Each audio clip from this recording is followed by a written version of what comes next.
ang salita ng Diyos mula sa gawa ng mga apostol. Kaya iyon ang naging simula ng matinding pag-uusig sa iglesia sa Jerusalem, at maliban sa mga apostol, nagsipangalat ang lahat sa mga rehiyon ng Judea at Samaria. Inilibing si Esteban ng ilang lalaking makadiyos at labis siyang ipinagluksa. Sinikap naman ni Saulo na wasakin ang iglesia. Nagbahay-bahay siya at kinalagkad ang mga lalaki at babae at ibinalanggo. Ngunit ipinangaral ng mga nangangalat ng salita ng Diyos saan man sila pumunta. Para kay Felipe, pumunta siya sa isang lungsod ng Samaria at ipinangaral sa kanila ang Kristo. Sama-samang dumating ang mga tao sa pangangaral ni Felipe at pinanabikan nilang makita ang mga himalang gawa niya. Maraming inaalihan ng masasamang espiritu ang nagsisigaw at nilisan ng masasamang espiritu, at marami ring paralitiko at lumpo ang gumaling.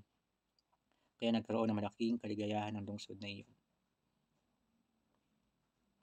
Mga kapunla, ang salita ng Diyos. Salamat sa Diyos. Isang mapagpalang araw po sa ating lahat ng Miyerkules.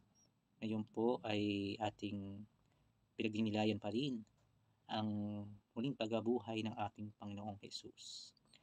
Sa muling pagkabuhay ng ating Panginoong Hesus, di rin naman po naalis yung pag-uusig laban sa kanyang mga alagad, sa kanyang mga disipulo na patuloy na nangaral sa labas ng Jerusalem, nangaral na siya ay muling nabuhay.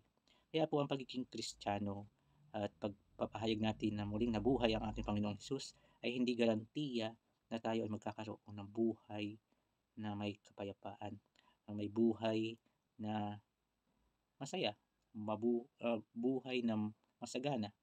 Ngunit ito po ay buhay na may pag-uusig, buhay na may hirap, buhay na may sakripisyo.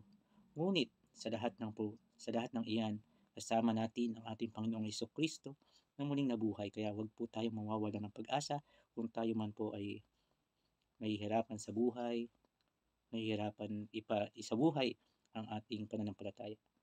Tayo ay tinatawagan ng Diyos na ipahayag ang dakilang pag-ibig niya sa atin. At tayo ay makakaasa sa Diyos na tayo ay sasamahan niya hanggang sa wakas ng panahon. Amen. Aba, Ginoong Maria, napupuno ka ng grasya, ang Panginoon Diyos ay sumasa iyo. Bukod ka pinagpala sa babaeng lahat, pinagpala naman ng iyong anak na si Jesus. Santa Maria, Ina ng Diyos, ipanalangin mo kami makasalanan, ngayon at kung kami mamamatay. Amen. At pagpalain tayo ng makapangyarihang Diyos, Ama, Anak, at Espiritu Santo. Amen. Ingat po ang lahat.